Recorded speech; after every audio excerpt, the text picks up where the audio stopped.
Nachukua nafasi hii kukukaribisha wewe na kutambulisha natambua neema yako, natambua tena uwepo wako kwa ibada ya siku ya leo. Wewe uliyekuja, Mungu akubariki, na unapoketi katika uwepo wa Mungu, Mungu atimize mahitaji yako. Amen, amen.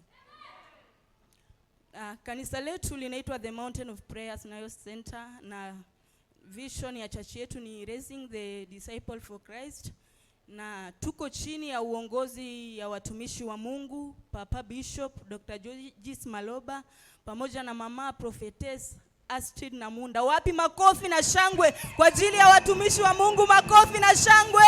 Shangilia kwa ajili ya watumishi wa Mungu. Shangilia, shangilia. Amen, amen. Asante sana. Nachukua tena nafasi hii kukukaribisha. Kama wewe ni mgeni na ni Jumapili yako ya kwanza kushiriki pamoja na sisi, popote ulipo, tafadhali simamia tu kwa mguu yako tuweze kukukaribisha. Kama wewe ni mgeni na ni Sunday yako ya kwanza kushiriki pamoja na sisi, na kuomba usimamie tu juu tukukaribishe. Sitakuita huku mbele, lakini simamia tu ulipo, utupungie mkono tafadhali. Haya, tuko na wageni. Shangilia kwa ajili ya mgeni, shangilia. Kama uko karibu na mgeni, tafadhali nenda ukamsalimie. Salimia mgeni, mkaribishe tu kwa uwepo wa Mungu. Salimia mgeni, mkaribishe kwa uwepo wa Mungu. Shangwe na vigelegele kwa ajili ya wageni wetu. Haleluya! Haleluya!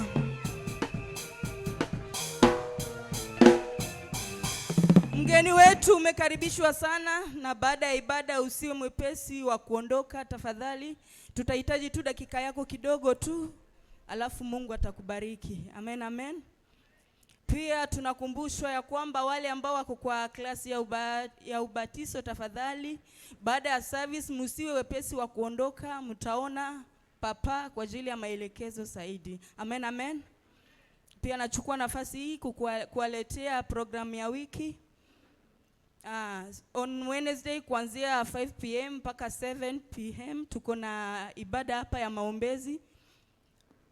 Tafadhali umekaribishwa kuja uombe, kuja ufundishiwe neno, na maisha yako itabaki kama vile ilivyokuwa.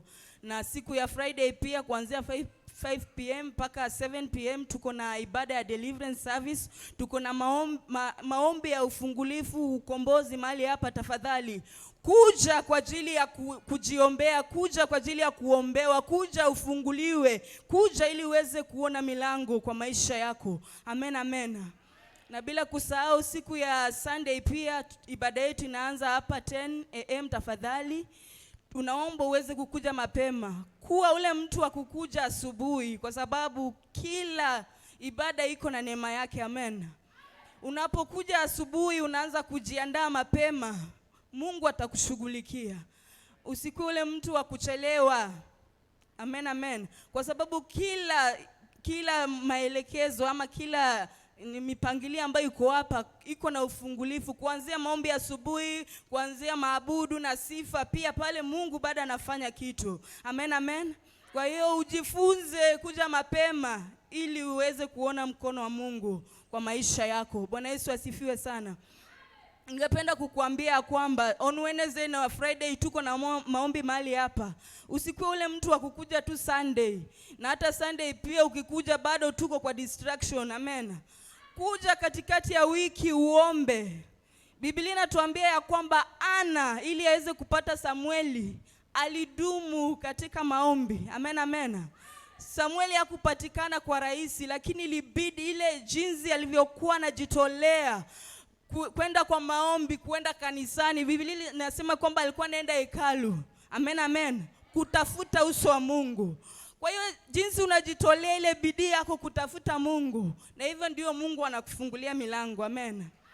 Lakini ukikuja tu Sunday peke yake tena uko kwa distraction, unaona ni siku gani utampata Samueli? Amen. Vijana mko mahali hapa unakuja mpaka Sunday. Unataka ndoa. Ndoa ni Samueli pia, unataka kazi. Amen, amen. Hizo ni vitu ambavyo vinapatikana ndani ya maombi. Amen, amen.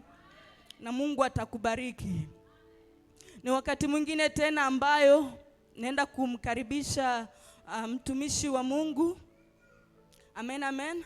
Yohana anasema ya kwamba yule anayekuja nyuma yangu ni mkuu kuliko mimi, na hata kiatu yake siwezi nikafungua kamba. Amen, amen. Sika na kuwa, yani alikuwa mbele yangu, lakini sasa anakuja nyuma yangu. Amen, amen. Yule ambao ninaenda kumkaribisha ni mama yetu, ni mtumishi wa Mungu. Amen, amen. Kumbuka wakati Ana alikuwa anaenda kwa maombi, ilimpatia Eli kazi rahisi. Yeye alitamka tu kwa maisha ya Ana na Samueli akapatikana. Amen, amen.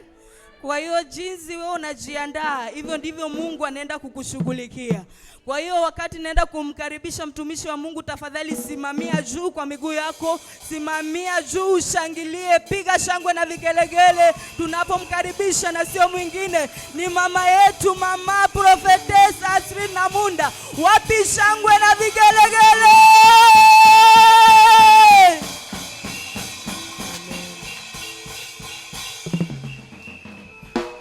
Bwana Yesu asifiwe. Tutenda kupikia makofi Sister Monica. Hallelujah. Naamini kuna kitu unapokea katika maneno, si ndio? Mmemsikia? Inaonekana ni neno ndogo lakini liko na nguvu sana. Yaani vitu vingine vipatikane kwa urahisi, inabidi uzame katika maombi. Kuna vitu vingine nje viweze kuvipata, lazima ukue kwa hali ya maombi ambao kuna ushirika mmoja na Mungu. Anasema pia unakuja Sunday lakini uko kwa distraction. Kwa hivyo mimi nakutakia usikuwe na distraction, maana Bwana atanena na wewe. Amen. Bwana asifiwe. Mbona zibasikie masauti? Bwana Yesu asifiwe. Bwana Yesu apewe sifa. Geukia jirani yako, mwambie Mungu atakutembelea. Mwambie Mungu atakutembelea. Mungu anakuja kutembelea. Mwambie ujumbe ya leo ni yako. Ujumbe ya leo ni we, Yesu anakuwa kunena na we. Leo neno ni ya kwako, Bwana ananena na we. Anasema kwamba atakutembelea. Atakutembelea maisha yako. Atakutembelea mali ulipo.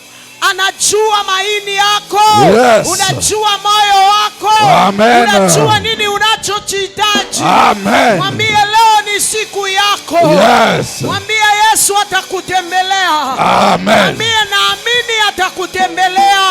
Amen. Naamini Yesu atatembelea maisha yako. Yes. Naamini asubuhi ya leo kuna jambo litatendeka katika maisha yako. Kwa jina la Yesu. Oh Yesu. Hii wakati nataka shika tu mkono wako, mwambie Bwana nena nami. Mwambie Yesu sema nami, nataka nikusikie Bwana. Mimi niko hapa njoo nikusikie. Naomba omba tu, mwambie Bwana sema na mimi. Omba mishi sema unyamaze. Mwambie Bwana niko mali hapa. Sema niweze kushikia. Sema kwa neno. Sema kwa neno moja. Sema kwa neno juu ya maisha yangu. Sema kwa neno asubuhi ya leo. Sema kwa neno juu yangu. Baba Mungu, ninakushukuru kwa sababu wakati unanipa Bwana utalisha moyo wangu. Kwa maana wewe ni leo Alfa na wewe ni Omega. Mungu wa uwezo. Wewe ni mwanzo Baba, na chini ya mwisho. neno lako likanifikie. Hakuna Mungu mwingine kama neno wewe. lako Bwana likabariki. Hakuna jina lingine neno kama lako jina lako. lifungue. Baba Kwa unatosha. jina la Yesu. Baba Kwa jina la unaweza. Yesu. Asubuhi Baba, ya leo sema nasi. natamka neno Wako. Sema na maisha ya makutano haya. Sema na maisha ya watoto wako Bwana, katika jina la Yesu Kristo. ndani ya jina lako Yesu tunaomba na kuamini tukisema amen. Kwa hivi mimi naomba tafadhali, kama tunaketi kwa heshima, simama tu. Simama tu, napenda tuweze kukaribisha mnenaji wa siku ya leo. Sio mtu kawaida, sio mtu unayemjua, sio mtu unayemzoea. Bwana asifiwe. Amen. Simsi amen. Amen. Bwana asifiwe. Amen. Unajua mimi mtu akifika hapa juu simuona ule mimi najuaka. Mimi naona ni mtu mwingine. Naona kuna kitu ambacho mimi nataka kupokea. Kwa sababu ukimwona ule yule hakuna kitu utapokea. Kwa hivyo ukiona kwamba siku ya leo mtumishi wa Mungu anapopanda mali hapa atanena jambo na linaweza kubadilisha maisha yangu, hakika Mungu atalinena. Amen. Amen. Kuna mtu mmoja katikati yetu Mungu atamtembelea. After hii ibada atamshuhudia Mungu. Amen. Haleluya. Amen. Mungu atakutembelea. Amen. Kuna kitu ambacho nakitafuta kwa muda mrefu, lakini Bwana anakujibu. Amen. Na utashukuru Mungu leo. Kwa hivi naomba tu nisaidie na makofi. Makofi tu mazuri. Makofi kwa ajili ya mtumishi wa Mungu anayekubebea baraka, anayenena muujiza, anayetamka favor juu yako anapopanda kwa madhabahu. Sio mwingine, ni baba yetu Dr. George Maloba pamoja na mtumishi wa Mungu Samuel Chimona. Wanapopanda mpigie Yesu makofi. Makofi tena ya juu. Bwana asifiwe. Amen. Mama Rachel, kaa kwanza. Jina la Bwana libarikiwe. Amen. Unajua kuna kitu kimoja ni kuna mishangaa. Yaani banakuambia piga makofi unafanya nini? Unataka Mungu akutembelee. Unataka Mungu akusaidie. Kama unashinda kupiga makofi kwa kiongozi wako ili anene kwa jambo, yani unatarajia muujiza inaweza kutokea wapi? Bwana asifiwe. Kama wale wana watoto wanasimama, wewe unasimama hapo unakunja na mikono, ni kama usikii. Uko sawa ama hauko? Hapa uribaki nyumbani, ule eko hapa ni mwingine. Acha nikwambie, vitu vya Mungu vinaenda vile mtu anakupokea jo vile anapokea muujiza. Amen. Vile unapokea ndio vile muujiza utaipata. Lakini kama uko mtu ambaye uko na kiburi fulani ambacho unaangalia mtu sasa, Papa Emmanuel ni mtu mkubwa kwa miaka kwako, anasimama, anapika makofi, lakini wewe unakunja na mikono, afu unasubiri Mungu akutembelee. Kweli utakuwa unabakia paka nyuma kila siku, na kila siku ina neema yake. Nataka umpikie Yesu Kristo makofi na vigeregere, shangwe na vigeregere kwa Yesu.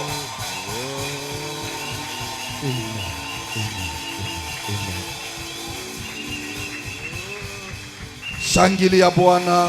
Acclame pour le Seigneur. Shangilia mfalme wa wafalme. Acclame pour le roi des rois. Shangilia Mwokozi. Acclame pour le Seigneur. Yule ambaye anakupenda. Celui qui t'aime. Ule anakupea uhai leo. Celui qui t'a donné le souffle de vie aujourd'hui. Ule ambaye anataka kuone. Celui qui veut te voir katika uzima tele, en toute bonne santé. Ule anapenda kukuona. Celui qui veut te voir katika viwango vikubwa. dans des dimensions Ule élevées. mkono wa kuinua maisha yako. Celui qui élève ta vie. Ule ana uwezo ya kubariki maisha yako. Celui qui est capable de bénir. Ule ana uwezo ya kuandika habari mpya juu yako. Celui qui est capable d'écrire une nouvelle histoire. Ule ana uwezo ya kukuinua katika vipawa. Il est capable de t'élever. Ule ana uwezo ya kuheshimisha kuheshimisha ndoa yako. Il est capable d'honorer ton mariage. Ula na uwezo ya kuheshimisha kazi yako. Capable d'honorer ton travail. Ula na nguvu ya kukupigania usiku na Il mchana. est capable de combattre. Ula na uwezo ya kurejesha chochote ulipoteza. Capable de restaurer ce que tu as perdu. Ula na nguvu ya kupanguza machozi uliolia kwa miaka. Capable d'essuyer les larmes qui ont coulé pendant longtemps. Ula na chili yaka na kunyesha baraka kwa watoto wake. Celui qui libère la bénédiction sur la vie de ses enfants. I don't hear you. Je ne t'écoute pas. You are a son, you are a daughter of the living God. Tu es fils, tu es fille du royaume. If you are here, shout for the Si Lord. tu es ici, crie pour la gloire Shout du for the Seigneur. Lord. Crie pour la gloire de Shout for Dieu. the Lord. Crie pour la gloire du Seigneur. Shout for the Lord. Crie pour la gloire du Seigneur. Hallelujah. Hallelujah. Amen. Thank you, Jesus. Merci Seigneur. Inua mikono yako miwili. Lève tes deux mains. Baba, katika jina la Yesu, Seigneur, au nom de Jésus. tunainua mikono yetu kuamini ya kwamba tunakutegemea wewe Bwana. Nous élevons nos mains pour signe de notre confiance en Kwa toi, Seigneur. wakati wa neno huu Bwana, Pendant ce moment de ta parole, tunapenda Bwana ukaseme nasi nous voulons que tu parles à nos vies, ili maisha yetu iweze kubadilika. afin que nos vies soient transformées. Mwalimu mwema ni wewe Yesu. Un bon maître enseignant, c'est toi, Tunaomba Seigneur. Bwana utuongoze kupitia roho wako. Conduis-nous par ton esprit. Maisha ya kanisa Bwana yongozewe na wewe. Que la vie de l'église soit conduite par toi, Seigneur. Maisha ya watoto wetu yongozewe na Que la wewe. vie de nos enfants soit conduite par toi, Tunakabidhi Seigneur. Sunday School mikononi Nous mwako. recommandons l'école des dimanches en toi. Baba, Roho Mtakatifu ahudumie mwalimu na watoto wote. Seigneur, que le Saint-Esprit les assiste, le moniteur et Damu les yako enfants. Yesu Kristo iwafinike. Que le sang de toi, Jésus, les couvre. Baba, vile sisi tunalishwa huku nao pia wapokee neema mpya. Père, tel que nous recevons la nourriture, on sait le eux aussi de l'autre Chochote côté qui le kinachoendelea reçoit. huko Bwana ukakiongoze katika hatua Que mpya. tout ce qui se passe en ce lieu, Père, que tu puisses conduire cela dans une Na wote dimension élevée. wanaotufuata kwa mtandao Bwana wakumbuke na waonekanie. Et ceux qui nous suivent en ligne, Seigneur, que tu les bénisses au nom de Jésus. Kwa uwezo wa jina la Yesu Kristo basi. Par la puissance de ton nom, Jésus. Tunaamini na kusema Nous disons amen. Amen. Amen. Amen. Asante sana vile tu umesimama, Merci vile umesimama. Tel que tu es debout, Beba Biblia yako tusome neno ndo prends ta tukae. Bible, nous allons lire avant de nous rasseoir. Ili si neno la kawaida, ni neno ambalo lina nguvu, lina uwezo, lina mamlaka. Ce n'est pas une parole ordinaire, c'est une parole qui a une puissance, qui a une autorité. Ndio maana wakati unaanza kulisikia ulibebe na heshima yote ili lifanye kazi katika maisha yako. Cependant, que lorsque tu écoutes cette parole, prends ça avec puissance, avec considération, afin qu'elle puisse œuvrer dans ta vie. Tutasoma Biblia katika kitabu cha Yohana Mtakatifu, Nous sommes dans le livre de Jean, sura yake ya 21. Jean chapitre 21, Tutaanzia pale 15 hadi 19. à partir du 13e verset jusqu'au verset 19. John chapter 21 verse 15 to 19. Jean 21, 15 à 19. Moja atatusomea kwa Kiswahili, mwingine atusomee kwa Kizungu na mwingine atusomee kwa Kifaransa. Amen. Nitasoma katika jina la Yesu. Amen. Walipokwisha kula, Yes. Yesu akamuuliza Simioni Petro, Je, Simioni mwana wa Yohana, unanipenda kweli kuliko hawa? Yeye akamjibu, Ndiyo Bwana, wewe unajua ya kuwa ninakupenda. Yesu akamwambia, Lisha wanakondoo wangu. Yesu akamwambia tena, Simioni mwana wa Yohana, wanipenda? Petro akamjibu, Ndiyo Bwana, wewe unajua ya kuwa ninakupenda. Yesu akamwambia, chunga kondoo zangu. Kwa mara ya tatu, Yesu akamuuliza Petro, Simioni, mwana wa Yohana, unanipenda? Petro akahuzunika sana kwa kuwa Yesu alimuuliza mara ya tatu, unanipenda? Akamjibu, Bwana, wewe unajua yote. Unajua ya kuwa ninakupenda. Yesu akamwambia, lisha kondoo wangu. Amini, amini nakuambia, ulipokuwa kijana ulivaa na kwenda unakotaka, lakini utakapokuwa mzee utanyoosha mikono yako na mtu mwingine atakuvika na kukupeleka usipotaka kwenda. Yesu alisema haya ili kuashiria ni kifo cha aina gani Petro atakachomtukuza nacho Mungu. Kisha Yesu akamwambia Petro, nifuate. Petro Amen. akamwambia nifate. When they had finished eating, Pea neba wako iko na Biblia akusaidie. So when they had eaten breakfast, Jesus said to Simon Peter, Simon, son of Jonah, do you love more than this? He said to him, yes, Lord, you know that I love you. He said to him, feed my lambs. He said to him again a second time, Simon, son of Jonah, do you love me? He said to him, yes, Lord, you know that I love you. He said to him, tend my sheep. He said to him the third time, Simon, son of Jonah, do you love me? Peter was grieved because he said to the third time, do you love me? And he said to him, Lord, you know all things. You know that I love you. Jesus said to him, feed my sheep. Most assuredly, I say to you, when you were younger, you guarded yourself and walked where we wished. But when you are old, you will stretch out your hands, and another will guard you, carry you where you wish to. This he spoke, signifying by what death he would glorify God. And when he had spoken this, he said to him, follow me. Amen. Jean 21, à partir du 15e verset, nous lisons au nom de Jésus. Amen. Après qu'ils eurent mangé, Jésus dit à Simon-Pierre, Simon, fils de Jonas, m'aimes-tu plus que ne m'aime ceci? Il répondit, oui, Seigneur, tu sais que je t'aime. Jésus lui dit, paie mes agneaux. Il lui dit une seconde fois, Simon, fils de Jonas, m'aimes-tu? Pierre lui répondit, oui, Seigneur, tu sais que je t'aime. Jésus lui dit, paie mes brebis. Il lui dit pour la troisième fois, Simon, fils de Jonas, m'aimes-tu? Pierre fut attristé de ce qu'il lui avait dit pour la troisième fois, m'aimes-tu? Et il lui répondit, Seigneur, tu sais toutes choses, tu sais que je t'aime. Jésus lui dit, paie mes brebis.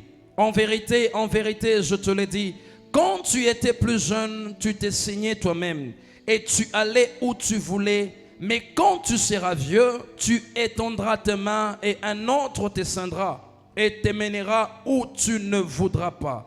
Il dit cela pour indiquer par quel mot Pierre glorifierait Dieu.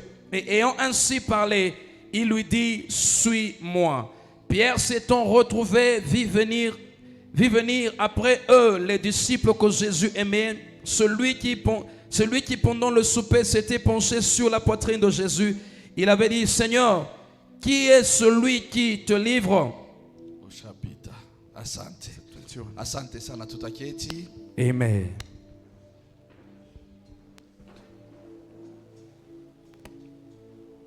Siku ya leo tunapenda kuongelea kuhusu Aujourd'hui, nous voulons parler sur le thème qui dit kutembea na sheria ya Mungu.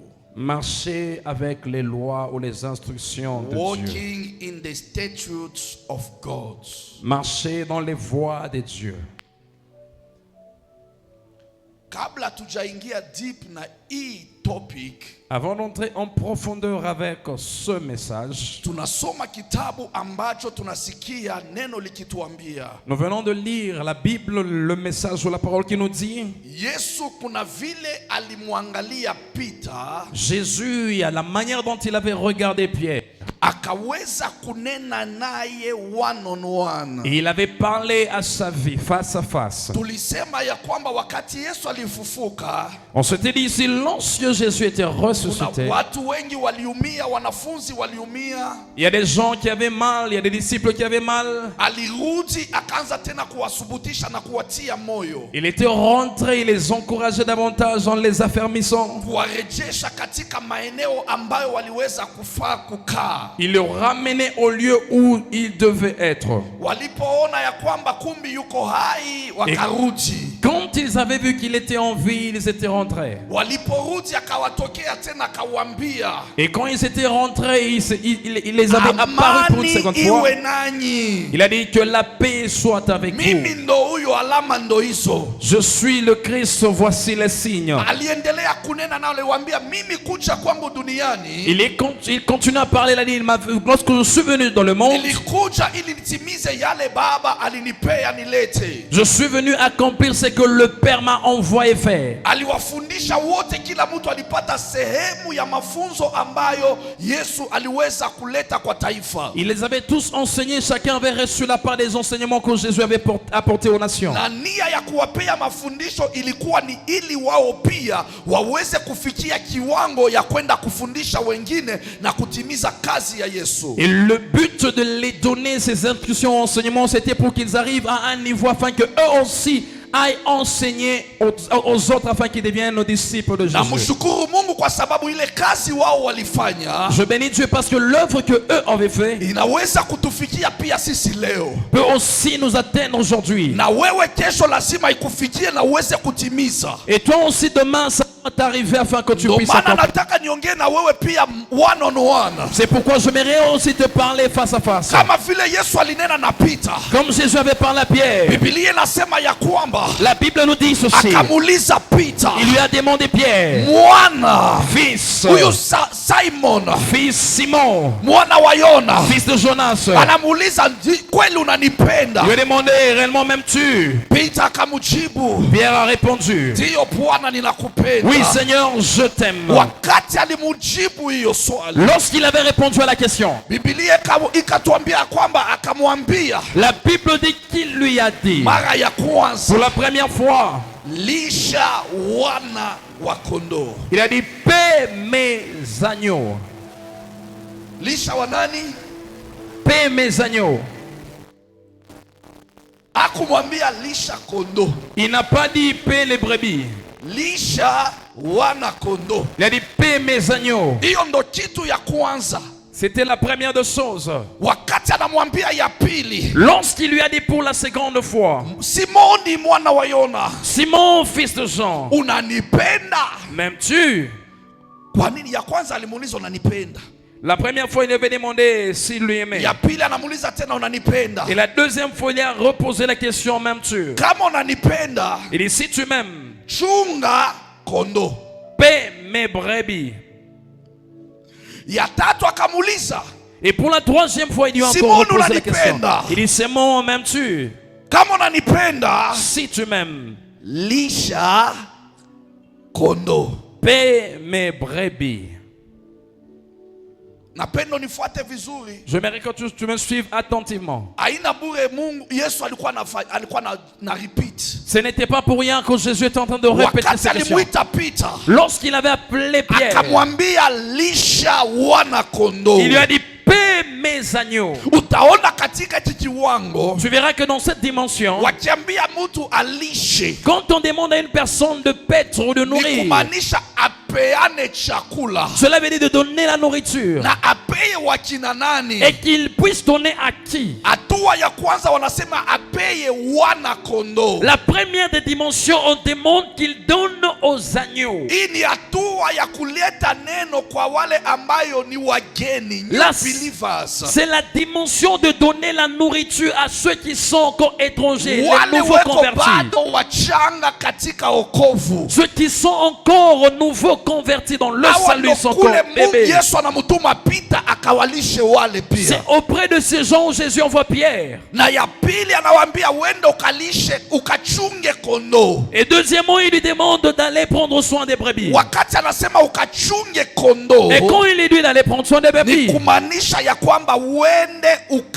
ukaongoze cela veut dire que va, wale, wale ambao wamehitimu, wamekuwa matured, conduis ceux qui ont accepté et devenus matures, wale wamekomaa, ceux qui ont grandi, wapate chakula na kuongozewa vizuri. afin qu'ils reçoivent de la nourriture et qu'ils soient bien conduits. Lengo la Yesu ni kuona watu watoke katika utoto waende katika level ya ukubwa. Le but de Jésus, c'était de voir les enfants de quitter cette vie de bassesse afin de devenir un peu matures. Wakikuwa matured, Quand ils deviennent matures, hakuna tena mtoto, il n'y a plus d'enfants. ndo hapo anamtuma tena yeye Peter yule yule. C'est alors qu'il envoie encore ce même Pierre. Anasema wende sasa ulishe tena kondoo. Il y va encore maintenant et paie mes brebis. Kwa sababu wale walikuwa wachanga, Parce que ceux qui étaient encore à la dimension d'agneau, wamekoma, wamehitimu, ils viennent de grandir et devenir grands. wamefikia lengo ya kuelewa ya kwamba hawa ni watu wazima, Ils ont atteint la dimension où ils peuvent comprendre. wanaweza kukula chakula, wanaweza kuongozewa Ils vizuri. peuvent manger de la nourriture et être bien conduits. Akainsist, akarepeat, wende uwalishe Il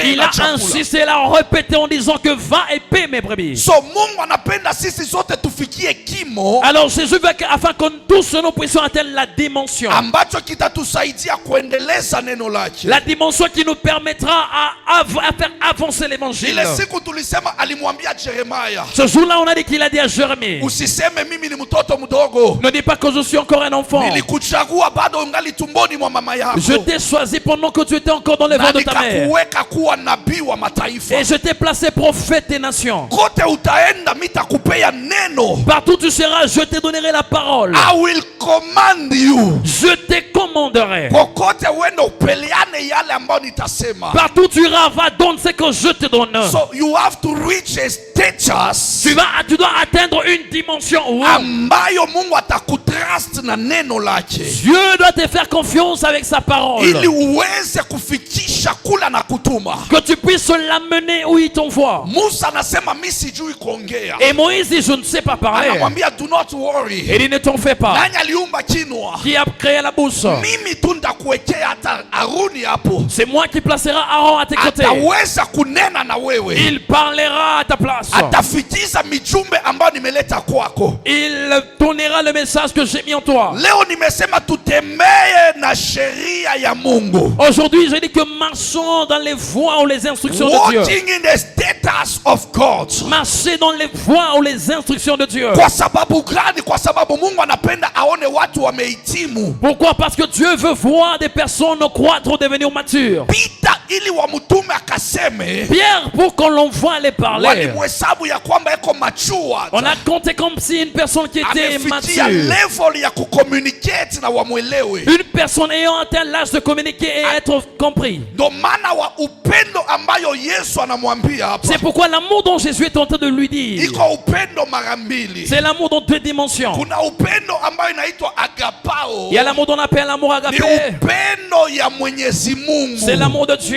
So wale watu ninakutuma kwao, Alors les gens auprès de qui je t'envoie, wapende vile Mungu anawapenda, aime ces gens tels que Dieu les aime. ndo wafikizie ujumbe ambao C'est nimewapelekea. alors que tu feras parvenir le message que je te donne. Upendo ya pili, Deuxième dimension kwa d'amour. sababu ni watu kama wewe. Parce que ce sont des personnes comme toi. That is what we call phileo. Et cet amour qu'on appelle l'amour Hiyo philéo. phileo ni kumaanisha Philéo veut dire upendo ya ubinadamu. l'amour humain. Vile mi najipenda mimi, Tel que je m'aime moi-même. lazima nipende mwingine Je dois aimer une autre ili personne. asijikute katika mabaya, Afin qu'il ne se retrouve pas dans le mal. asiangute katika mateka ya Qu'il ne shetani. tombe pas dans les pièges du Lazima diable. nimwende na hiyo upendo Je dois me présenter devant lui avec cet ili amour niweze kumsaidia. pour l'aider. Ndio maana Yesu alimuuliza, unanipenda? C'est pourquoi Jésus a posé la question, m'aimes-tu? Unanipenda? M'aimes-tu? Unanipenda? M'aimes-tu? Kuonyesha ya kwamba katika hali ya kimungu, Pour montrer que dans la dimension, Kuna dans les dimensions spirituelles, pendo Mungu anatupenda sote. il y a l'amour dont Dieu nous aime tous. Asema kwa maana Mungu alipenda ulimwengu Et pas que Dieu a tant aimé le monde. akamtuma mwanaye wa pekee. Il a donné son fils unique. Mwanaye, the only son. Le fils Ni unique. upendo gani hiyo? Quelle sorte Ndio hiyo tunaita d'amour. agapao. C'est l'amour qu'on appelle l'amour Akatuonesha agapé. upendo wake Il nous a wote montré tout son amour ili tuweze kupata afin neema. que nous puissions recevoir la grâce. Sasa wakati watu wanakulishwa chakula, Maintenant, lorsque les gens reçoivent la nourriture, wakati anatupea hiyo chakula tukiwa wachanga, quand ils nous donnent cette nourriture lorsque nous sommes encore enfants ou hiyo bébés, chakula ni mafunzo cette nourriture c'est les ambayo enseignements itatusaidia tuweze kukomaa. Ni chakula cha kiroho, qui nous aident à croître, c'est la nourriture spirituelle. itusaidie tuweze kukomaa. Ça nous aide à croître. Ya pili, wakati anapotutuma Et watuchunge, deuxièmement, quand ils demandent afin qu'on puisse prendre soin de nous, ili kesho tuweze kuwa na viongozi, c'est pour que demain nous puissions avoir des leaders. leaders Des in position, leaders dans des wale positions. ambayo wanaweza kusimama na kufanya kazi vizuri. Des personnes qui peuvent se lever et bien faire l'œuvre. Na wakati wote wamekomaa, Et lorsque et tous deviennent ni matures, kumaanisha Mungu anapenda kesho kuwe na watu wataendeleza hiyo kazi. cela veut dire que demain, dans le futur, l'Écriture, Dieu veut qu'il y ait des personnes qui vont continuer avec So l'œuvre. when you receive the teaching, Alors, lorsque tu reçois you l'enseignement, will receive the maturity, tu recevras la maturité. and then you will be seen as a faithful person. Et tu seras vu comme une personne fidèle. Ndio maana katika haya yote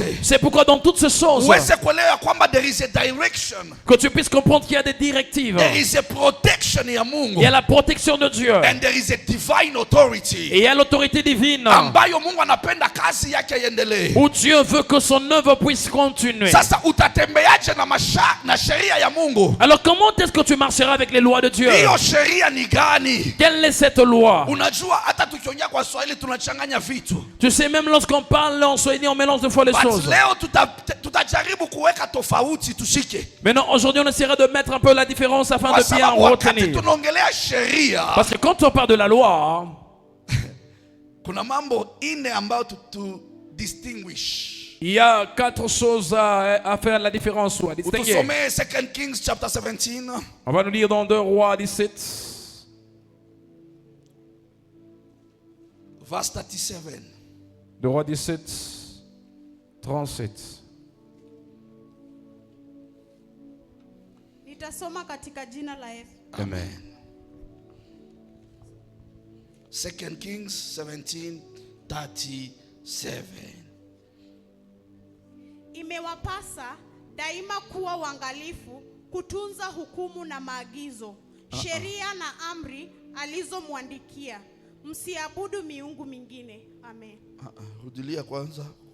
Huko kwako soma 36 tusikie. Bali imewapasa kumwabudu Bwana aliyewapandisha kutoka Misri kwa uwezo wake mkuu. Hapana. Nani ana version nyingine? Soma version yako.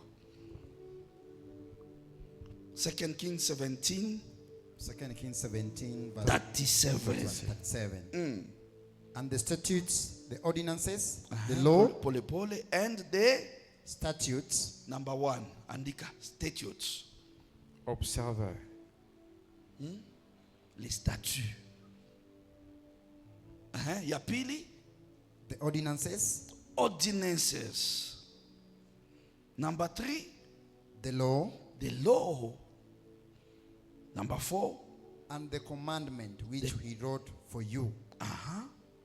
You shall be careful to observe forever. You shall not fear other gods. amen. Kwa Swahili inasema na sheria na hukumu na torati na amri alizowaandikia, hizo ndizo mtakazo shika na kuzifanya hata milele, wala msiche miungu mingine. Amen. Amen. Umeipata kwako hivyo? Yes. Tunasemea vitu vinne Nous parlons de 4 choses. wakati tunasema tutembee katika sheria ya Mungu. Lorsque nous disons de marcher dans les instructions de Dieu, Hiyo sheria hapa ya kwanza inaandikwa ni statute. ces instructions ici en premier, on parle des préceptes. Kwa Swahili wanaita sheria.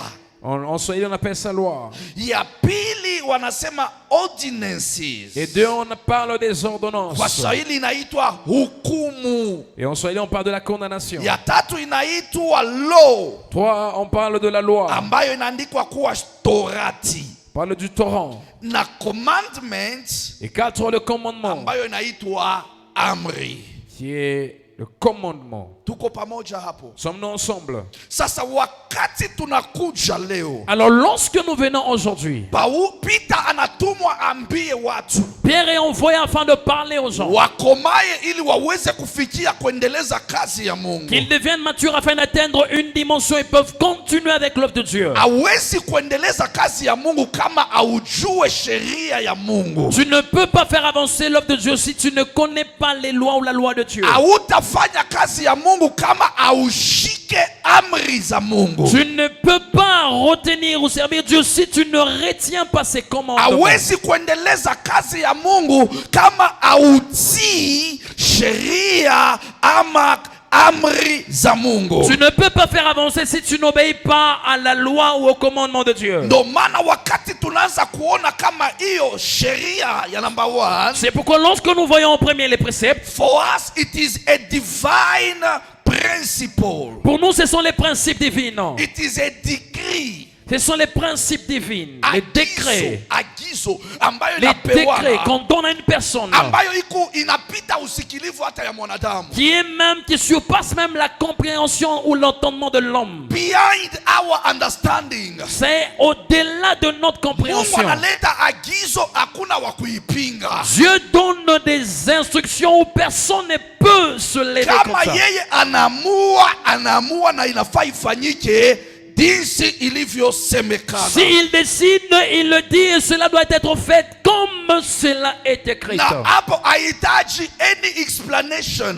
Et là, on n'a pas besoin des explications. Inahitaji tu total obedience. On a juste besoin d'une obéissance totale. Wakati unaitika utele, Lorsque tu obéis totalement, kwa sababu ni Mungu aliiweka, parce que c'est Dieu qui les a placés. hapo ndo utafanya kusudi la Mwenyezi Mungu. Et c'est alors que tu feras la volonté de Dieu. Usipotii vile amesema, Si tu n'obéis pas à ce qu'il a dit, ama hata ukitii nusu, ou si tu obéis en partie, bado haujatimiza. tu n'as pas encore He accompli. needs a total obedience. Il a besoin d'une obéissance That is totale. a sovereign law C'est ça la loi souveraine. ambayo inaletwa kwetu. La loi souveraine qui nous est amenée. Kilichoamuliwa hakiwezi kupingwa. Ce qui a été décidé ainsi, personne ne peut célébrer ou contredire ça. Unaweza hata kuuliza swali, Tu peux même poser des questions. kwa nini Mungu anasema hivi? Pourquoi Dieu a dit ainsi? Lakini anasema ndo hivyo amesema. Mais il dit que c'est ainsi qu'il a dit. Hahitaji kukuambia kwa nini. On ne cherchera pas à te dire Kila anataka pourquoi. kuona ni wewe utii. Ce qu'il veut voir sur toi, c'est Na l'obéissance. wakati unatii, Et quand tu obéis, kwa sababu inaonekana ya kwamba Mungu eko na test obedience yako. parce que cela prouve que Dieu est en train de tester ton obéissance. Mungu eko napenda aone vile unaweza kunyenyekea. Dieu veut voir comment tu peux t'humilier. That obedience is not based Cette on obéissance, explanation, cette obéissance n'est pas basée sur des but it's explications, based on the trust in the Lord. mais cela est basé à la confiance en Dieu. Kwa sababu mamlaka ya Mwenyezi Mungu ndio hiyo tunahitaji fanye kazi maishani Parce que mwetu. c'est l'autorité de Dieu dont nous voulons voir agir dans nos vies. Ya pili ni ordinance. Et Dieu, on parle des ordonnances. Wakati tunaongelea kuhusu ordinance, Lorsque nous parlons des ordonnances, inatusaidia tuweze kuelewa ya kwamba ni hukumu. cela nous aide à comprendre c'est la condamnation. Hiyo ni haki ambayo ya mtu ambayo analetewa. C'est la justice d'une personne qu'on apporte à une personne. Mungu anakuja analeta haki Jésus vient apporter la justice. kulingana na uhusiano pia na sheria. Selon la relation avec la loi. So every righteous person Alors tout juste, ana haki ya kuletewa. il a le droit qu'on lui apporte. Ndio maana Mungu anasema na wana wa C'est Israeli, pourquoi Dieu parle aux enfants d'Israël. ninawapea sheria, Je vous donne la loi. ninawapea hukumu, Je vous apporte la condamnation. ninawapea torati, Je vous apporte le na don, la ninawapea loi. amri. Et je vous donne encore les Mufanyie commandements. kazi hivi vitu Mettez en pratique ou travaillez sur ces choses. na musiabudu miungu mingine. N'adorez point d'autre Dieu. So kama unashika sharti, Alors si tu retiens la loi, unashika maagizo, tu retiens les ordonnances, itakusaidia uende mbali na njia ambayo itamkasirisha wala kumhuzunisha Mungu wako. ça fera ce que tu te retrouves loin des voies qui fera ce que Dieu se mette en colère. Wakati unakubali, Lorsque tu acceptes, Mungu ataestablish justice yake. Dieu établira sa justice. Mungu ataweka haki kwa ajili yetu. Il placera sa justice nous concernant. Kila mara unaingia kwa maombi, Mungu nitendee haki. À chaque fois que tu pries, tu dis Seigneur, Ni haki justifie-moi. gani atakuletea? Quelle est la justice qu'il t'apportera? Kabla alete haki ambayo unahitaji, Avant qu'il apporte la justice dont tu as besoin, atatafuta aone wewe mwenyewe il cherchera d'abord à te voir toi-même. kama unatii, Si tu obéis, unatii neno lake, tu obéis à sa kama parole. unatii maamuri Si yake, tu obéis à ses kama commandements, unatii commandment si yake, tu obéis au commandement de hapo Dieu, ndo anaanza kuona ni haki gani ataleta mbele yako. c'est alors qu'il verra quelle est la la justice qui Ndio l'apportera maana devant toi. alituambia mujipelekwa hukumuni. C'est pourquoi il a dit, lorsque vous serez amenés devant In les the juges, courtroom. lorsque vous serez au tribunal, Usijiulize mutasema nini. ne vous posez pas des questions, qu'est-ce que nous Hapo allons hapo répondre. atatuma roho wa Bwana. Et là, il enverra l'Esprit de Dieu. Roho atashuka atawakomunicate. L'Esprit descendra et il vous communiquera. Nini ambayo unaweza kusema? Qu'est-ce que vous devez dire? Mtu ambaye amemachua. Une personne devenue There is mature. a spiritual language that the Lord will use to communicate. Il y a un langage spirituel que Dieu utilisera pour lui communiquer. Ile misemo Mungu atatumia utaelewa. Les paroles que Dieu va utiliser, tu comprendras. Kuna code Mungu atakupea. Il y a des codes que Dieu va te donner. Ukielewa unajua Mungu amesema hivi na maisha Quand yangu. tu comprends, tu comprendras que Dieu a dit ceci à ma vie. Wakati ninalia namwambia Mungu nipee haki. Lorsque je pleure, disons, Seigneur, fais-moi justice. Ananiambia uwe na amani moyoni nitakutetea. Il me dit, hey, le calme dans ton cœur, je te justifierai. Amani itatawala ndani mwangu. La paix dominera en moi. Swali yoyote nitaulizwa. Toute question qui me sera posée, Sitababaika. je ne serai pas là en train Because de when I murmurer. rely on God, Parce que lorsque je place I confiance know en He's Dieu, the only one who has the say. je sais qu'il est la seule personne qui a le mot ou le dire. Yeye tu peke yake ana jambo ataliongea Seul il sait ce qu'il dira. na litanyamazisha ufalme wote unaonistaki. Et cela fera taire toutes sortes de royaumes qui Ndio maana ya m'accusent. hukumu ambayo C'est- tunahitaji. C'est ça même le sens de la condamnation d'en face. Wakati uko katika nyumba ya Mungu, Quand tu es dans la maison de Dieu, unapofanya kazi ya Mwenyezi Mungu, quand tu fais l'œuvre de Dieu, there are some decisions that the Lord will make for you. il y a des décisions que Dieu prendra à ta place Ili atende haki kwa maisha yako. afin de justifier ta Ili vie, atende haki kwa ndoa yako. afin de justifier Ili ton atende mariage, haki kwa biashara yako. afin de justifier tes Nasema na affaires. maisha ya mtu Je leo. parle à la vie d'une Mungu personne. aliye wa neno ya mwisho. Le Dieu qui a le dernier Kuna watu mot. walistaki maisha yako Il y a kugiza. des gens qui ont condamné ta vie dans le Kuna monde watu des ténèbres. walistaki ndoa yako Il y a kuuchawi. des gens qui ont accusé ton Kuna mariage watu dans le monde des walistaki ténèbres. akili yako kumajika. Ils ont accusé ton Lakini acha intelligence de la nikwambie siku magie. ya leo, Laisse-moi te dire aujourd'hui, the God of justice, le Dieu de justice, Mungu wa hukumu, le Dieu de justice, akasimame qu'il se lève, akuoneko. qu'il te voie, Wewe ule ambao unamuita, toi qui l'invoque, usiwe mtoto, ne sois pas enfant, usiwe mtoto, ne sois pas enfant, uwe mwana, sois un fils, uwe mwana sois un fils ambaye anaelewa qui majukumu, comprend les responsabilités, Uwe mwana. sois un fils ambaye iko tayari kumtumikia, qui est prêt à le servir, uwe mwana sois un fils ambaye atafanya kazi vile anaambiwa, qui fera selon les instructions lui atatekeleza données. majukumu ya nyumba ya baba. Il accomplira les responsabilités de la maison de Akikuona Dieu. katika kazi, Quand il te voit dans l'œuvre, anajua unahitaji kukua zaidi. il sait que tu as besoin de croître dans davantage. Utaendeleza kazi yangu vizuri, Tu avanceras l'œuvre comme il le faut. hataacha ndoa yako ivunjike, Il ne laissera pas ton foyer se briser. hataacha kazi yako yaripike, Il ne laissera pas ton travail être détruit. hataacha familia yako Il ne isambaratique. veut pas laisser ta famille dans Maisha le yote litangazwa kuzambaratika. toute vie à qui Leo on a Mungu wa annoncé hukumu. la dispersion aujourd'hui, le jeu de Mungu wa justice. hukumu, Le Dieu de justice. Mungu wa hukumu Le Dieu de justice. asimame Il se na lève fimbo yake mkononi, avec sa verse dans sa main. anasema sitakalia Il dit, chini. je ne vais pas m'asseoir. When it comes to justice, Lorsque c'est ton when de it comes to justice, justice, lorsque c'est le temps de I will justice, raise from my je throne. me lèverai avec I will mon raise from my verse. throne Je me lèverai because of my son, à cause de mon fils, because of my à daughter. cause de ma fille. I will not keep quiet. Je ne peux pas me taire. I will not keep quiet. Je ne peux pas me taire. I have to do justice. Je dois faire I have to justice. do justice. Je dois faire justice. Maisha yake Ta fille haitaonelewa, ne sera pas kazi dominée. yake Son travail haitazambaratika, ne sera pas dans la mkono dépression. wake Sa main haitakaukiwa. ne va pas être Mimi dans la Mungu aliye sécheresse. Moi, hai le Dieu vivant, ninatangaza hukumu j'annonce la juu ya justice. yoyote Tout celui aliyeinuka kinyume qui se lève na contre maisha ya hii la kanisa. vie de cette église. Ye Mungu Et Dieu ainuke na qui se hukumu lève avec la justice kinyume na maisha contre la vie, yote ya uchawi inayokuandama la vie de sorcellerie. leo. Mungu aliye hai, Aujourd'hui, le Dieu qui yule est ambaye ni vivant, mwaminifu, celui qui est yule fidèle, anaketi katika enzi ya heshima, celui qui est assis sur le trône d'honneur, asema enzi yake il dit son trône inakalia est est assis. equity Il y a l'équité na justice. et la justice. Kiti yake Son trône, ni kiti cha hukumu. c'est un trône de justice. Anasema nimesimama Il dit, je me lève ili nitetee mwanangu, afin de justifier mon fils, nitetee mtumishi wangu. de justifier mon serviteur. Anamwambia Peter, Il dit à Pierre, do you love me?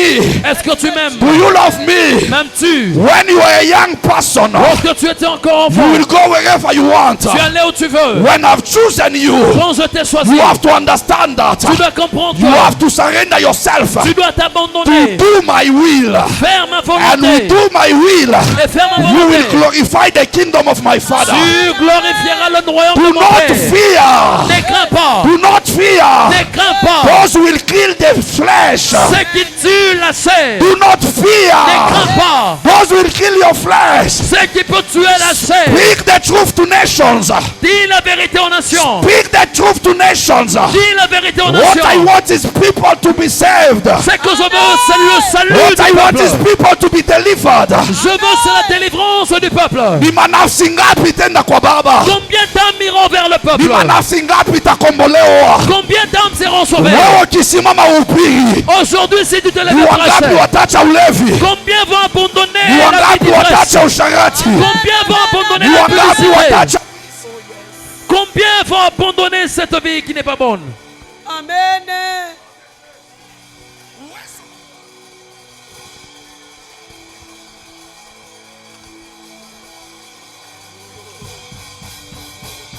Jésus.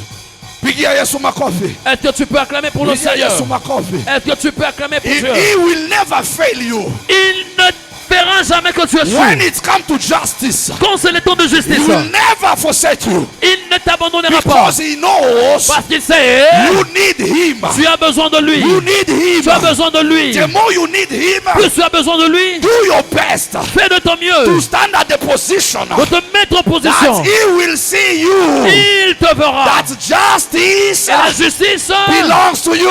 t'appartient. He will favor you Il te fera even faveur. before your enemies. Même devant tes ennemis. He will favor you Il te fera grâce. even in the foreign land. Même dans un lieu He will étranger. favor you Il te fera wherever grâce. you go. Partout où tu iras. He told Joshua, Il a dit à Josué, meditate the word. médite ma parole. Keep my command Garde mes commandements. day and night. Jour et nuit. Wherever your feet shall stamp, Partout foulera la forme de you ton will pied. possess the Tu ground. posséderas le lieu. There is a place you need to live. Il y a des lieux où tu dois quitter. Kuna mali lazima ufite. Il y a des lieux où tu dois arriver. Kuna mali lazima biashara yako bikuwa established. Il y a des lieux où tes affaires doivent être Wakati établies, utakanyanga stables. na udongo. Lorsque tu piétineras Namwambia ce lieu, Bwana niko hapa. je dis Dieu, je suis ici. Biashara yoyote nitaanzisha Tout hapa. ce que je vais commencer comme affaire ici, Nitastawi. Seigneur, sera Nitastawi. stable. Ça sera stable. Hakuna kuanguka. Je ne tomberai pas faillite. Hakuna kupoteza Je pesa. ne veux pas perdre l'argent. Hakuna kuibiwa. Personne ne me volera. Because you know Parce que tu sais, the Father of justice le Père de justice, is your God. c'est ton Dieu. The Father of your justice Le Père de justice, is the eternal Father. c'est ton Père, le Père Ah. éternel. Ukiwa naye Si tu l'as, atakutetea. il te justifiera. Exodus Exode, chapter 21 Exode 21. verse 1. Exode 21. Nitasoma katika jina la Yesu. Amen. Basi hukumu Ah. utakazoziweka mbele ya watu Ah. ni hizi. Endelea 22. Ukimnunua mtumwa wa Kiebrania atakutumikia muda wa miaka 6. Mwaka wa 7 atatoka kwako huru bure. Bure. Achia hapa. Amen. Hukumu aiwekayo Bwana.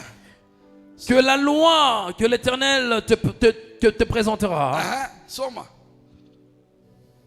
Now these are the judgments Yes. which you shall set before them.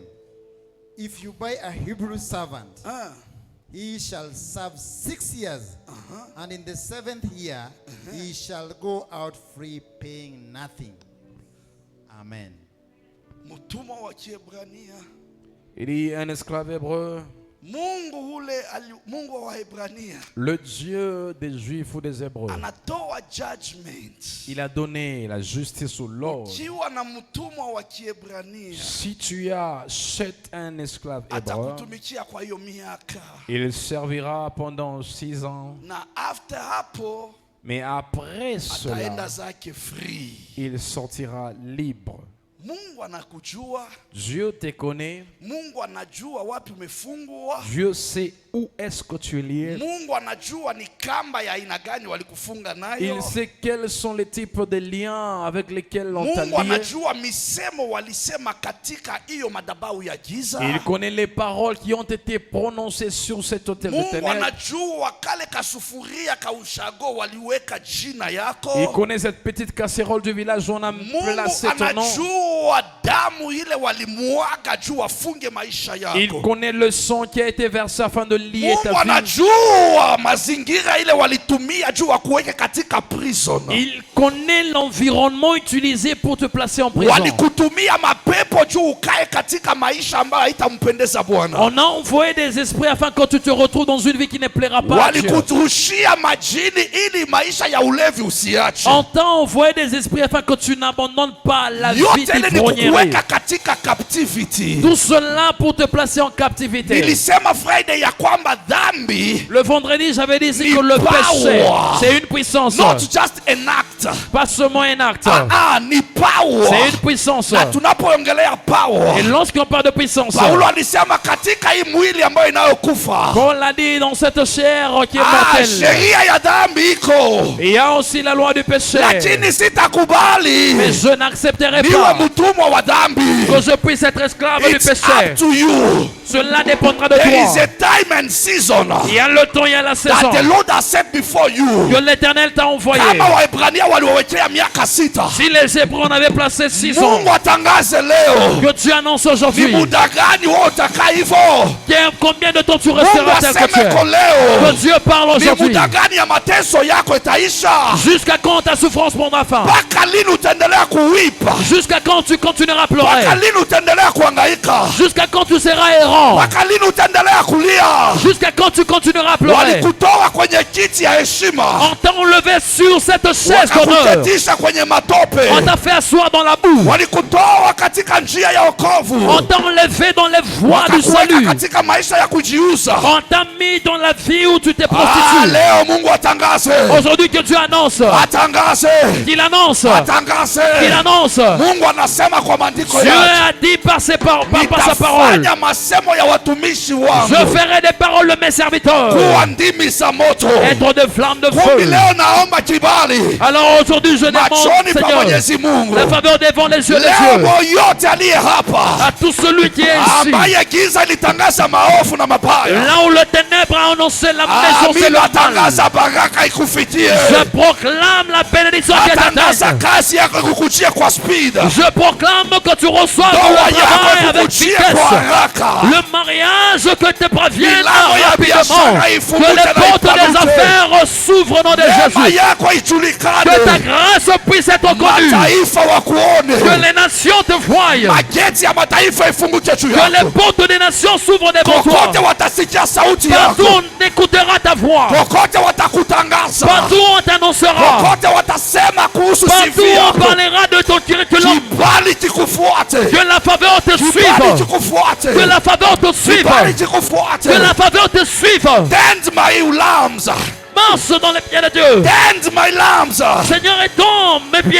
paie mes Prends mes agneaux. brebis. Oh, uwezo wa Bwana, La puissance de Dieu. lisha wana kondoo, Paix mes brebis. lisha wana kondoo. Paix les agneaux. Imani yetu Notre foi yatoka kwa yale tunasikia, vient de ce que nous écoutons. ina uhakika J'ai l'assurance. ya kuamini ya kwamba jambo litatokea. Je crois qu'une chose se passera. Ninaamini Je crois. yule Mungu aliyeniita, Le Dieu qui m'a appelé. yule Mungu aliyenikomboa, Le Dieu qui m'a délivré. yule Mungu aliyenirestore, Le Dieu qui m'a yule restauré. Mungu Le aliyenyeshimisha, Dieu qui m'a honoré. akonekanie, Qu'il te visite. akonekanie, Qu'il te visite. wakuonekanie. Qu'il te visite. Mali walikucheka Là jana, où on s'est moqué de toi hier. vicheko vyote vikome. Que tout ce qui était, je ne sais pas moi quoi, Mali s'arrête. walikusahau jana, Là on t'a méprisé hier. masahau yote Que ikome. le mépris s'arrête. Katika jina la Au Yesu, nom de Jésus. katika jina la Au nom Yesu, de Jésus. katika jina la Au nom Yesu. de Jésus. You are supposed to be set free Tu dois être affranchi because of the justice of the Lord. à cause de la justice de Dieu. Even in the society where you live, Même dans la société où tu vis, there is a social justice and fairness. il y a la justice de Dieu. You need fairness from people. Tu as besoin que les gens puissent te traiter Si comme le kila faut. siku watu waendelee kuhukumu. Ce n'est pas tout le jour on sera en train de te condamner. Hapana, wakati umefika. Le temps est arrivé. Because the law of the Lord Parce que les lois de Dieu, is for you to be given what was taken by. c'est pour que tu puisses recevoir ce qui était pris. Quand The tu le redonnes, restitution must take place. on doit restituer. Torah, number 3. Le torrent, 3. Torati, Le torrent, la loi. the law. La loi. Tumeongelea ya kwanza ilikuwa nini? En premier, nous avons parlé de Statute. les préceptes. Number 2, Et de ordinances. l'ordonnance. Ya tatu, Et the 3, law, les lois. which is Torati. La loi qui est aussi le torrent. Ordinances tulisema hukumu. Les préceptes, on a dit, les ordonnances, on a parlé de la condamnation. Na statute tulisema sheria. Les préceptes, on a dit la loi. Yes, when it's come to Torati. Lorsque le temps du torrent arrive, Kwa nini Mungu alimpea Musa Torati? pourquoi Dieu avait donné à Moïse le torrent? This was for the instruction and the direction. C'était pour les instructions et les directives. Total instruction of God. La totale instruction de Dieu Ambayo ameleta. que Dieu donne No, you pay direction. afin de donner les directives. Ndio maana tutarudia hiyo mfano tu moja moja ya Joshua chapter 1 verse 8. C'est pourquoi on va encore reprendre cet exemple de Jean Mungu 1, anampea 8. neno. Dieu parle à Josué. Anasema nini? Nitasoma katika jina la Yesu. Amen. Kitabu hiki cha Torati Hey. kisiondoke kinywani mwako, bali yatafakari maneno yake mchana na usiku. Yes. Upate kuangalia kutenda sawasawa na maneno yote yaliyoandikwa humo. Maana ndipo utakapofanikisha njia yako, kisha utakapostawi sana. Amen. Kutafakari Torati ambayo nimekupea. Il est que de méditer la loi ou le torrent que je te donne. Sakani na sakani. Quand? Sangapi? Quels sont les moments de le faire, de When? faire cette méditation encore? To meditate the word. Le temps de méditer la parole. Follow the instruction. Suis les instructions. Nasema the law is for the instruction On dit and la loi, the c'est pour direction. les instructions et les directives. Meditate Médite day and night. jour et nuit. Kisha ya pili,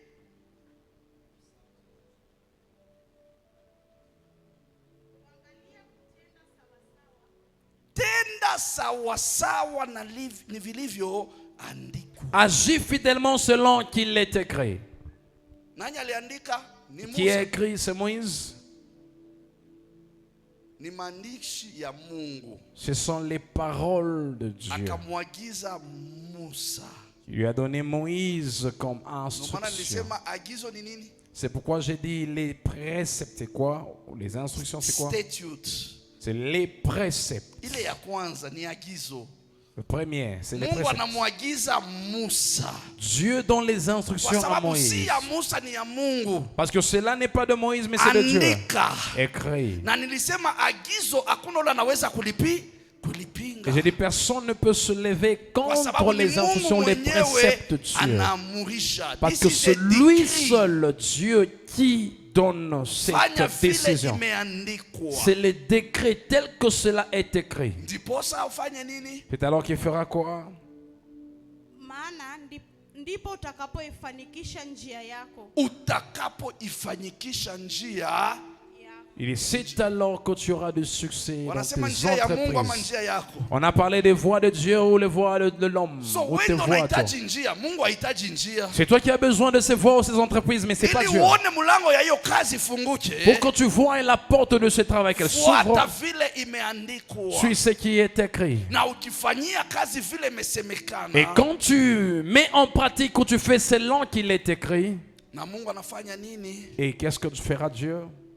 I was giving a testimony on Friday. Le vendredi, on m'a donné un témoignage. Mwezi wa tatu wakati Mungu alituagiza hapa. Le mois de mars, ici, lorsque Dieu nous avait donné des Iwe instructions, mwezi ya maombi. que ce soit un mois de prière. Na tukasema tutamalizia kwa kuweka fimbo zetu katika madhabahu. On s'était dit que non, nous allons finir par mettre nos verges Na ici, Mungu jour de la chair. akaahidi ya kwamba watu wataona miujiza. Et Dieu avait dit que les gens verront le Fimbo miracle. itamea. Cette verge Kuna watu germera. watashuhudia. Il y a des gens qui vont témoigner. So I was among the people na mimi nilikuwa natafuta muujiza. J'étais aussi parmi les personnes aussi qui voulaient voir un Nilifika miracle. point ambayo nikasema sasa hapa sijue kile kitakuwa kiwe. Il est arrivé un moment où je me disais, advienne que pourra. Lakini Mungu akanijalia neema. Mais Dieu m'avait fait grâce. Akanijalia upendo na kibali. Il m'avait fait grâce en me prouvant son amour et me faisant Nikakubaliwa faveur. mbele ya wakubwa. Et devant les grands, j'ai été accepté. Na ikawapendeza wanipee barua ili nirudi kazi. Et cela les avait plu de me donner la lettre afin que je retourne au Wakati travail. nilipokea barua, Et lorsque j'ai reçu la lettre, nikasema hii barua bado si mwisho. j'ai dit la lettre n'était pas à la fin. Inanibidi leseni kwa mkono. Il m'avait fallu la licence dans mes mains. Walinipea barua lakini hawakunipea pesa ya kulipa leseni. On m'a donné, oui, la lettre, mais sans l'argent pour Na hiyo payer la leseni licence. ilikuwa inanicost 90k. La licence valait presque 90 000. Nikasema nitaitoa wapi hii pesa? J'ai dit, d'où viendra cet argent? Nikapigia wadogo wangu wawili nikamwambia mnichangie. J'ai appelé deux de mes frères, je leur ai demandé Wakachanga, de cotiser. ikafika 38,000. Cela avait atteint 38 000. Nikasema itakuwaje?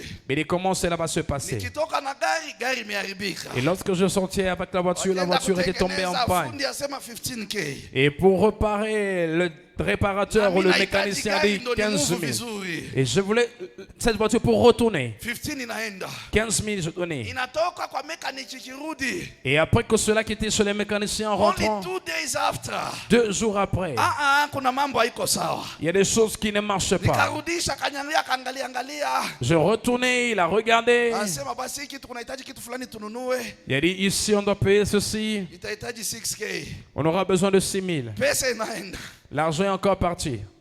Nikasema sasa yenyewe nilitegemea ndio inashuka. Et dit, maintenant l'argent, quand j'ai placé la confiance, maintenant ça diminue. Kaomba na mama nikamwambia sijui. J'ai prié avec maman, j'ai dit je ne sais Hii pas. miezi 4-5 sijalipa mshahara. Ces 4 ou 5 mois, on ne m'a pas Sikuwa payé. nafanya kazi, nani Je ne travaillais atanilipa? pas, qui va me payer? But nilipoenda juzi hospitali, Mais lorsque je suis allé avant-hier à l'hôpital, nikafika maeneo ya kazi. je suis arrivé juste près de là où est mon travail. Wakaniambia nikasema mnikopeshe, wakasema wana pesa.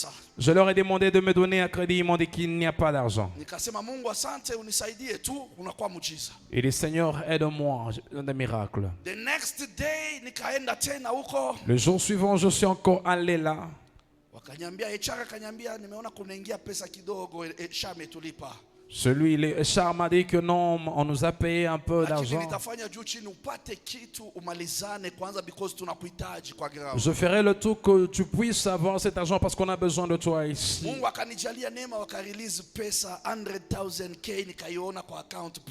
Dieu a fait grâce, j'ai vu, on m'a envoyé le 100 000. J'ai directement envoyé chez eCitizen 90 000. Et j'ai téléchargé.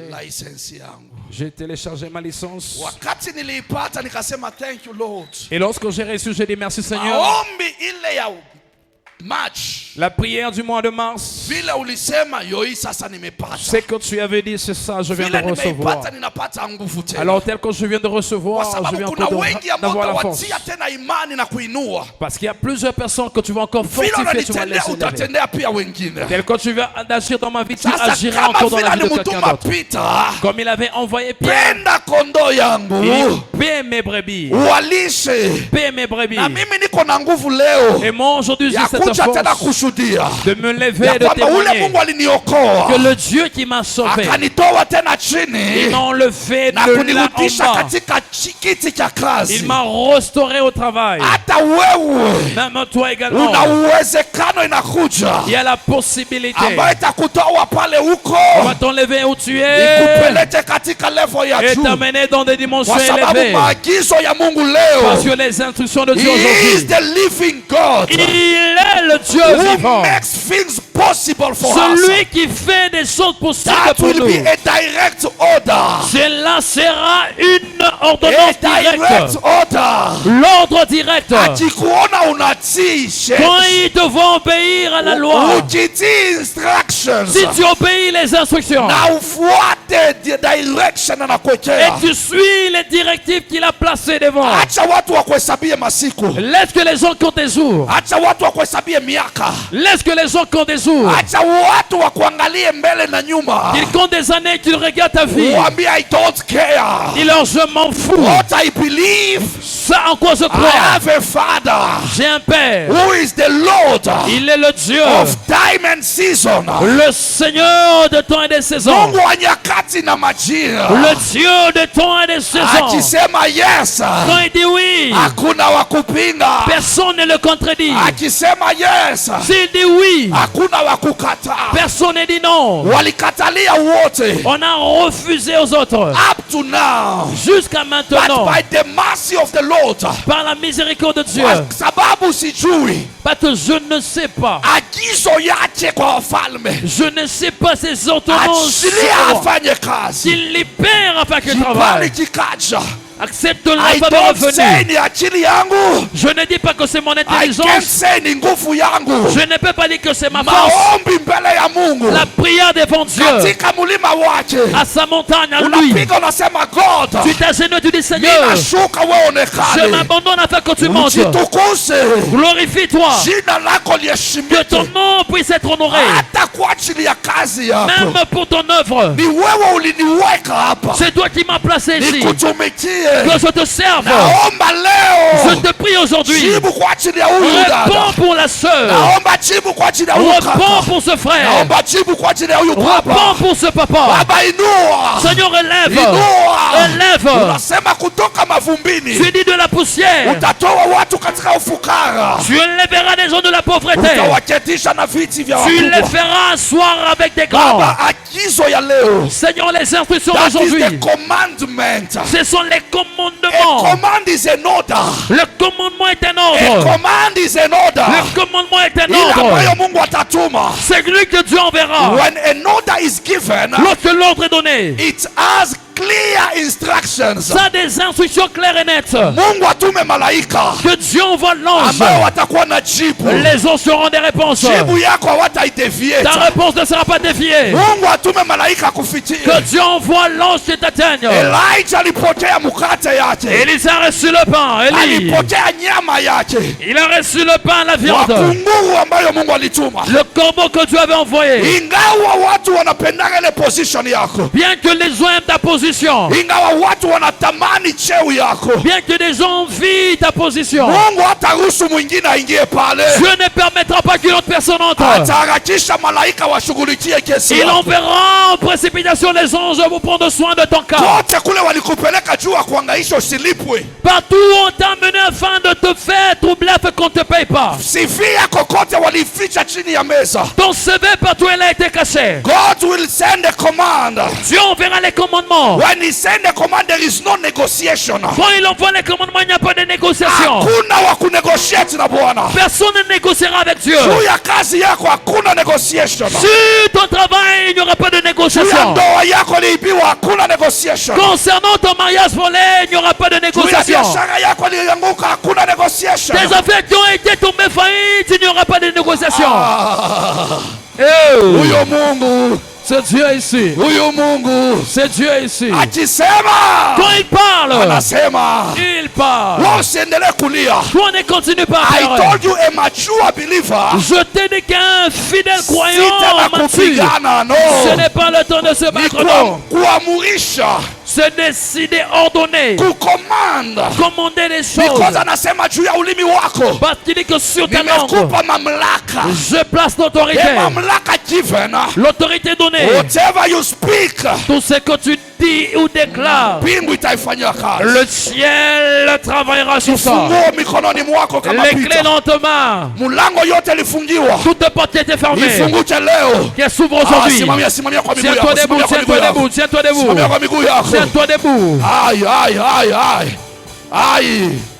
Be ready because you are matured. Sois prêt parce que tu es mature. Wewe ni mtu ambaye amekomaa. Tu es une personne mature. Unajua maana ya mamlaka. Tu connais le pourquoi, le sens de l'autorité. Nikijua I am empowered, Si je reconnais que je suis I dans will le not fear pouvoir, my enemies. je ne craindrai pas mes ennemis. I will not fear witchcraft. Je ne veux pas craindre la I sorcellerie. will not fear magic. Je ne peux pas craindre la magie. I will not fear Je ne craindrai point the spirit from the sea. l'esprit de la mer. Fanya hivi. Fais ceci. Huyo Peter anatumwa.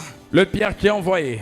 Yesu alimwambia nimekupea vifunguo. Jésus lui a dit que j'étais remis Chochote les clés. kitafunguliwa hapa Tout ce chini qui sera ouvert sur terre, na mbinguni kitafunguliwa. même au ciel sera ouvert. So you have the power in your hands. Tu as la puissance ou le pouvoir dans The tes way mains. you believe your God. Tel que tu crois en ton Dieu, Vile unamwamini. tel que tu crois en ton Dieu. Dada moja alikuwa anampigia mama simu. Une sœur qui était en Mama, train d'appeler ninaamini maman. Mungu wako atanisaidia. Maman, je crois que ton Dieu m'aidera. Angalia biashara yake ilikuwa imekwama. Regarde, ses affaires étaient bloquées. Anamupigia mama kupitia maombi Elle a uliniombea. appelé maman par la prière que Vile tu as fait. ulitamka juu yangu. Les déclarations que tu as The faites sur next moi. day nilienda kuongelesha watu. Le lendemain, j'étais allé parler aux gens. Na nikaona wakastoma wanaanza kukuja. Et j'ai vu les clients commencer à venir. Vyote nilikuwa nauza ya kwanza ilienda. Tout ce que je vendais, ce qui était le Ya premier lot pili était parti. kachukuliwa. Le deuxième lot était Ya parti. tatu kachukuliwa. Et le troisième était Hata parti. ile ya ine libaki. Même le quatrième qui Kuna était mtu resté. amekuja amenipea Il nusu y a une tayari ya personne qui est pesa. venue qui m'a donné déjà la moitié Anasema de l'argent. mwanzo ya wiki atakuja Il a dit, kuibeba. le début de la Mimi semaine, il vient de sitamwacha prendre. Mungu wako. Je ne laisserai pas ton Nimeona Dieu. makubwa. J'ai vu des grandes choses. Kama kuna watu wanaweza S'il y a des gens qui peuvent kuungana na imani,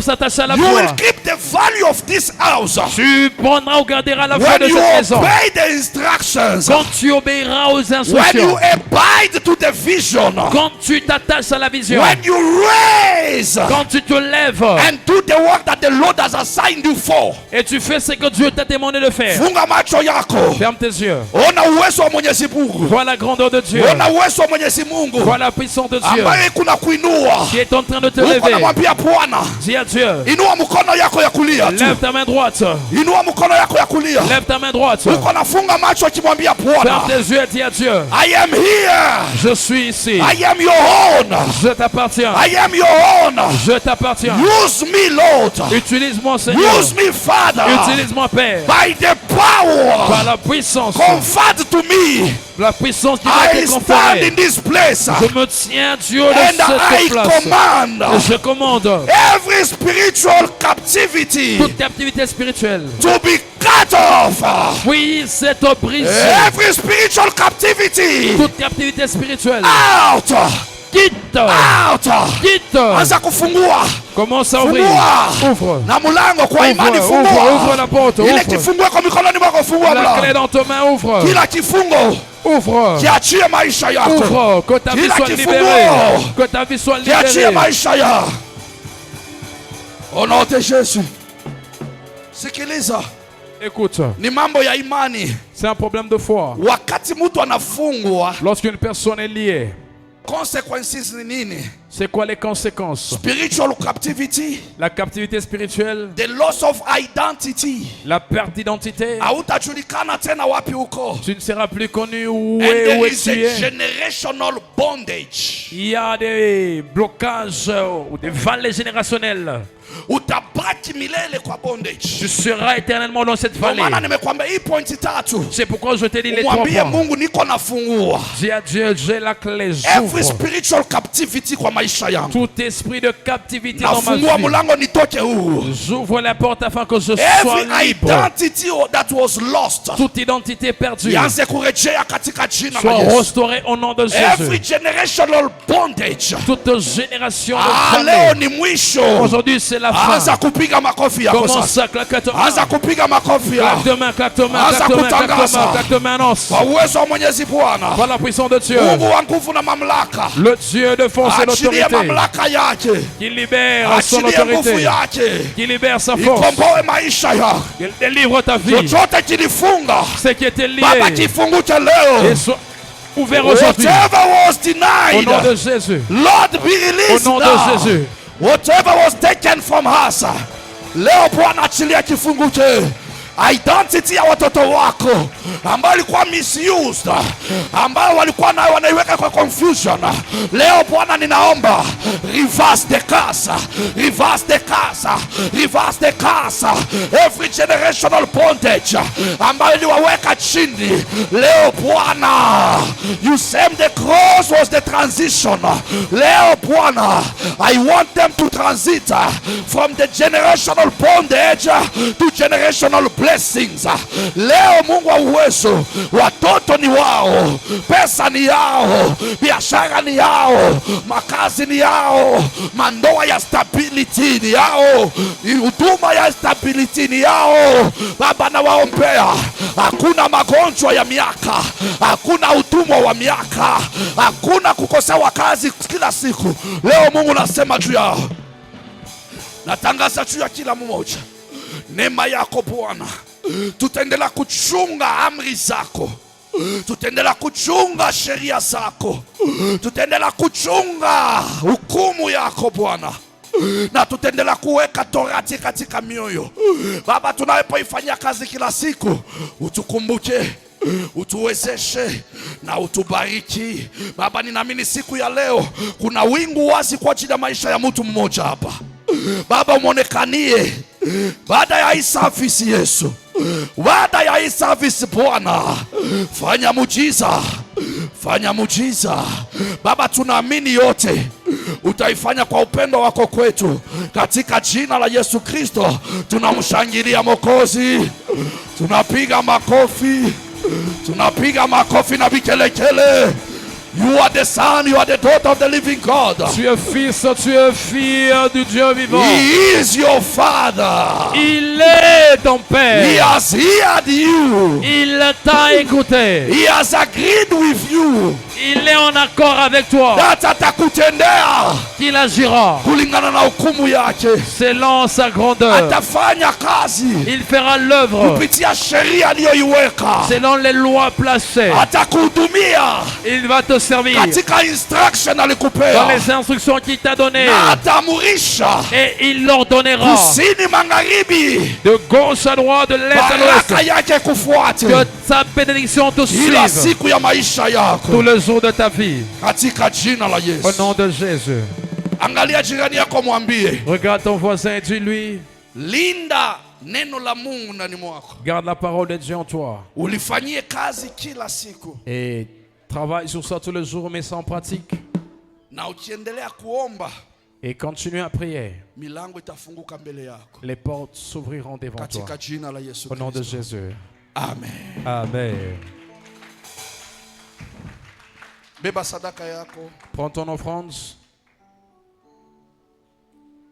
tunapenda tumtolee Bwana. Nous voulons donner à Dieu.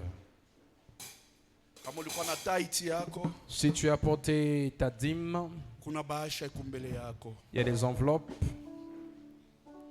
Pia tuko mwisho wa mwezi na karibia tayari. Et nous nous rapprochons déjà de la fin du mois. Tulisema mwezi ambayo inakuja tutakuwa na anniversary tarehe 10 mwezi wa 5. On a dit que le mois qui vient, le mois de mai, notre anniversaire sera célébré le 10 Vijana mai. wetu wamepewa jukumu ya kutuandaa.